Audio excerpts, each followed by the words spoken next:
Yeah, that's right. I did it. I went to a place I don't think a man should ever go to.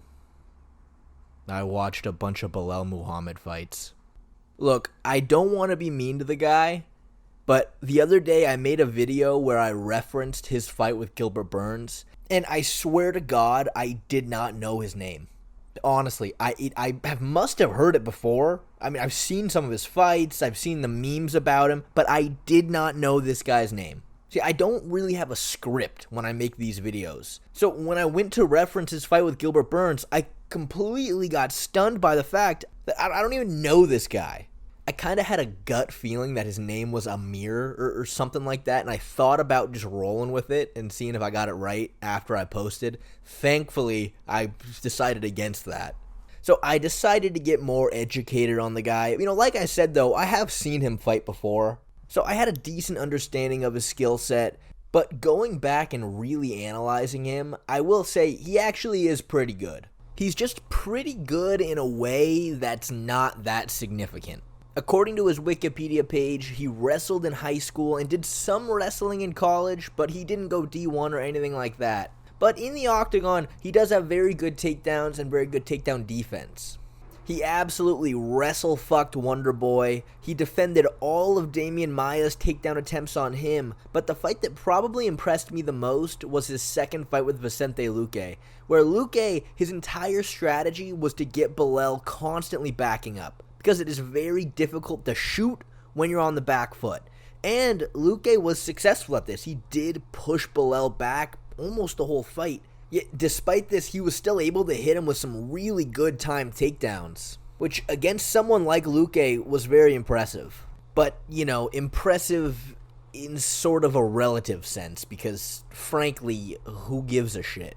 He just kind of has all the worst aspects of an MMA fighter. He's got, fine striking. It only ever looked good in the Sean Brady fight, though. And like I said, he's a good wrestler, but he has absolutely zero submissions. So he'll never actually finish the fight with his wrestling, which, not very crowd-pleasing. And I think Amir knows all this. That's why he's been trying to talk himself up as of late, saying things like, oh, give me 3 weeks and I'll beat any welterweight. Give me 8 weeks and I'll beat John Jones. But in his case, I think it's actually having the opposite effect. This just makes me want to not remember him even more. One thing that is interesting, though, is the last couple years he started training under Khabib Nurmagomedov and has joined the Dagestani team with Islam and Umar and all those guys. And he said that it's an absolutely gnarly training room, and his grappling and his overall MMA game has skyrocketed since he joined the team, which I find really interesting because a video I came across doing research on Belal that kind of flew under the radar was him training with a guy named Roman Bravo Young. Now, he's a Penn State wrestler. He has won 2 national titles and has a college record of 101 wins and 10 losses. Now, what makes this interesting is he wrestles at 130 pounds. With how jacked Belal is, he's walking around at least 200 pounds, but RBY put an absolute clinic on him. Now, to me, though, this isn't about ragging on Belal or any MMA fighter who trains with somebody who specializes in a certain discipline, because at the end of the day, anybody with an iota of brain cells in their head understands that someone to the level of Roman Bravo Young is gonna destroy an MMA fighter if they're training in his discipline. To me, it just highlights how amazing these high-level specialists are in their discipline. It's amazing to watch. Belal kept spamming the Granby roll button on his controller, but the level of scrambling of a 2-time NCAA champion wrestler is just absolutely insane to watch.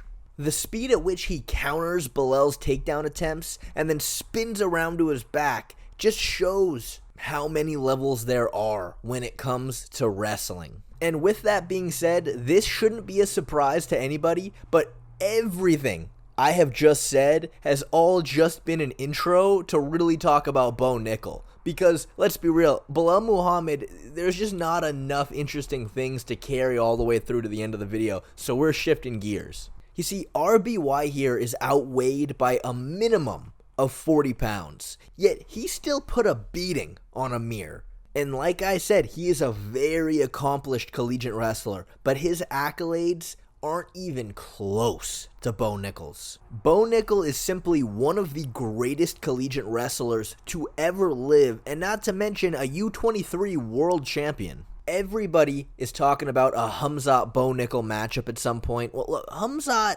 he won like a national title in Sweden? That's cute. That is very cute compared to being a U23 world champion. Now, obviously, an MMA fight isn't a wrestling match when you involve strikes, submissions, and a big one is cage work. A lot of MMA grappling has to do up against the fence, which has nothing to do with collegiate wrestling. That's how Aljamain Sterling beat Henry Cejudo. Out in the open, he was definitely outskilled in the grappling, but all of a sudden, against the fence, it's kind of neutral territory. But that's what's so fascinating about Bo. He's barely used his wrestling in MMA. All Ben Askren ever did after transitioning to MMA from wrestling is wrestle and ground and pound his opponents. That's it. And as everyone knows, he never developed his other MMA skills. Even after 20 professional fights, he couldn't strike for the life of him, and against Demian Maia, as soon as they hit the mat, he got completely outclassed. That's what's so exciting about Bo Nickal. He's not just relying on his wrestling. In his last fight, he fought a guy who was undefeated, who was known for his knockout ability and how much power he had. But Bo didn't even shoot a single serious takedown. He chose to knock this guy out. Not to mention in his Contender Series fight, going to his back to finish the fight with a triangle. That's what's so special about Bo Nickal. He understands his wrestling, it's always gonna be there.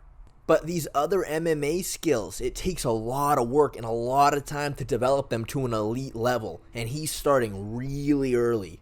Imagine him 6 years from now, after developing all his other MMA skills, and combine that with the level of wrestling it takes to outclass an opponent who is a good wrestler and outweighs you by a huge margin. It's going to be something that I think is going to be truly special. And man, what a crazy series of events.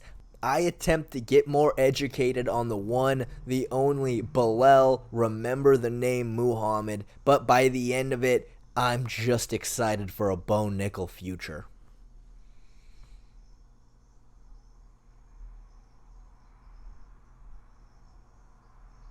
Also, as an American, I am just absolutely deathly jealous of all these Russians ruling the MMA grappling scene. Bo's got the entire country of America on his shoulders.